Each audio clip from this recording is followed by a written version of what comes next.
Cordial saludo, estimados docentes, estimados compañeros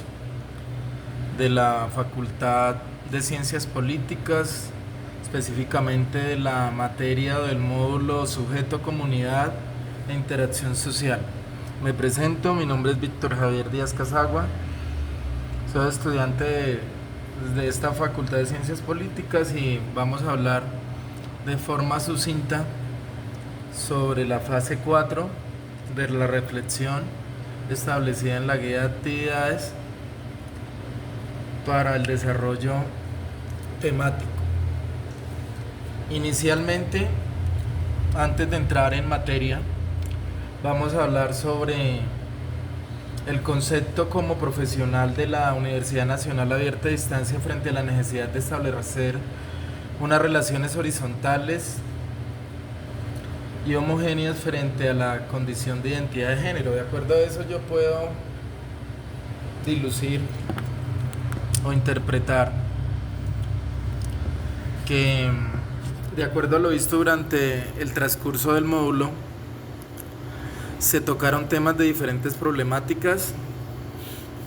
en donde se es visible la afectación a la sociedad,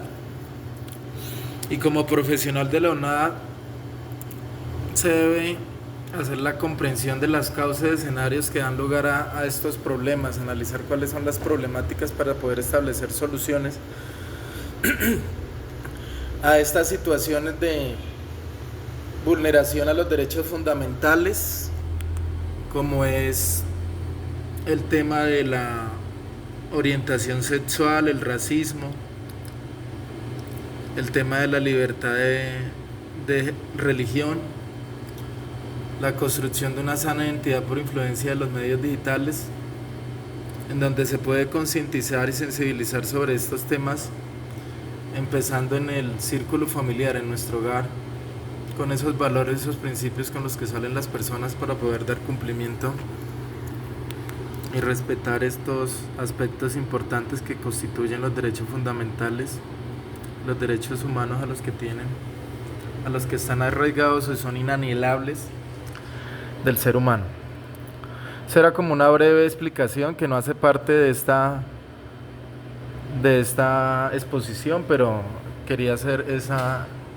apertura. Ya entrando en materia, podemos hablar sobre la primera pregunta, en el cual podemos establecer que se interroga por el reconocer el peligro que presenta una sola estructura del poder desde que se enuncien las identidades y subjetividades de otras diferentes y convertirlas en una única historia definitiva. Frente a esta pregunta podemos establecer que la posibilidad de cada ser humano tiene la capacidad de reconocerse a sí mismo, es lo que se ha denominado identidad, pero de hecho de que tal identidad se construya en entornos naturales y socioculturales precisos. Complica enormemente su significado, de lo que se desprende no solo la pluralidad de identidades posibles, sino también las transformaciones y modificaciones que sufre una identidad concreta bajo el influjo de las influencias sociales y del paso del tiempo. Asimismo, la división de la humanidad de grupos claramente diferentes en función únicamente de su religión, su nacionalidad o el color de su piel no es solo una manera simplista de aproximarse a la realidad de la diversidad humana, sino que presenta una óptica peligrosa, sobre todo cuando se representa su perfil como un trampolín para la violencia real o simbólica. Todos somos libres y tenemos unos derechos independientemente de las condiciones y las características de la población o nuestras inclinaciones sexuales. Frente a la segunda interrogante, que hace referencia a la importancia de validar, ¿cuál es la importancia de validar las historias de vida y múltiples realidades de los sujetos para hacer frente a la problemática de los estereotipos, los prejuicios y los lugares únicos de enunciación cuando nombramos a los otros? Puedo dar la respuesta, o podemos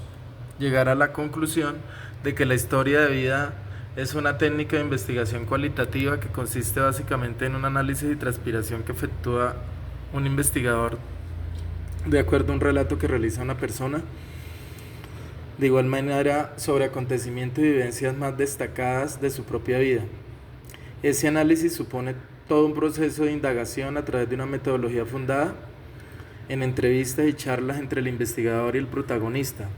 sobre los sentimientos y la manera de entender, comprender, experimentar y vivenciar el mundo de la cotidianidad. De este último intento, conferir finalmente en una unidad global en ese relato y bien dirigido hacia el aspecto concreto que es especialmente analizado por el investigador. Lo que intenta con esta técnica el investigador es, a través de las historias, dibujar el perfil cotidiano de la vida de una persona o grupo de personas a lo largo de ese tiempo. Paralelamente se destacan y se acentúan los rasgos sociales y personales que son significativos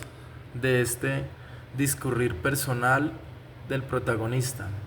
Esto quiere decir que cuando se reúnen los distintos relatos de una misma vida, lo que busca es identificar tanto aquellas etapas corrientes, naturales o hechos normativos, como también los periodos críticos no normativos que han conformado esa vida desde la perspectiva del protagonista. Para finalizar, vamos a dar respuesta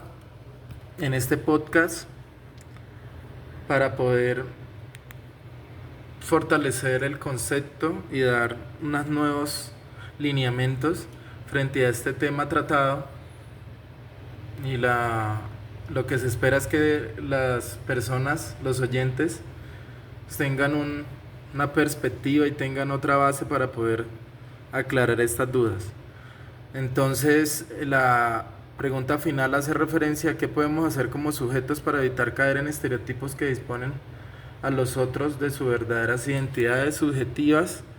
¿Qué acciones podemos emprender desde nuestra cotidianidad para validarlos y humanizarlos? Frente a esta pregunta, podemos establecer que estos estereotipos de sus verdades, identidades y por consiguiente los roles de género, es decir, qué roles se espera para que los desempeñemos, forman parte de nuestra cultura cotidiana, y el punto que muchas veces los padres, madres y ciudadanos no somos conscientes de cómo nos esforzamos sutilmente con esos comentarios y acciones del impacto que puedan tener en la vida de nuestros hijos. Los estereotipos se enseñan, a su vez, inconscientemente desde que nacemos, influyen en cómo hablamos, actuamos, nos vestimos, qué intereses tenemos, qué sentimos de nosotros mismos y cómo nos relacionamos con los demás. A través de estos estereotipos podemos relacionarnos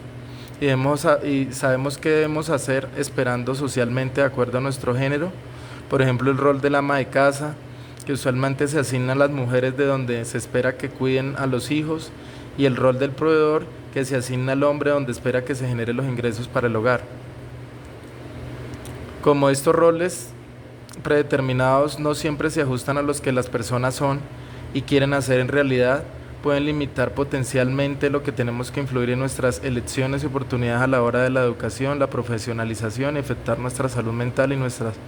relaciones. Muchas gracias a todos por su atención. Espero esta información sea valiosa, puedan aportar a sus conocimientos.